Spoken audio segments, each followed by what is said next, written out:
बिस्मिल्लाहिर्रहमानिर्रहीम। अस्सलाम वालेकुम तमाम दोस्तों को इल्म सितारे और हम यूट्यूब चैनल में खुश आमदीद कहता हूँ। आज की वीडियो के अंदर हम इसम ज़ात अल्लाह के बारे में बात करेंगे कि इसके क्या आप वजीफ़े कर सकते हैं, इसकी फ़ितरत क्या है, इसके जो है अंसर क्या है। तो अंसर के लिहाज से, फ़ितरत के लिहाज से मैं बताऊंगा इसम अल्लाह के बारे में। इसम अल्लाह जो है ये इसम ज़ात है और ये आप हर मकसद के लिए पढ़ सकते हैं। कोई भी आपको मकसद हो आप इसका वजीफ़ा कर सकते हैं। कोई स्पेसिफ़िक इसके वजीफ़े के लिए मुख्तस नहीं है।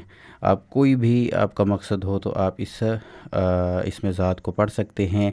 इसके जो अदद हैं वो हैं 66, यानी टोटल इसके अदद 66 हैं। अगर आप 66 मरतबा पढ़ते हैं, 6600 मरतबा पढ़ते हैं या 66,000 मरतबा पढ़ते हैं तो वो आपके ऊपर डिपेंड करता है। आप किसी भी मकसद के लिए पढ़ सकते हैं। फ़ितरत इसकी जो है वो जलाली है और अंसर के लिहाज से ये आतिशी है।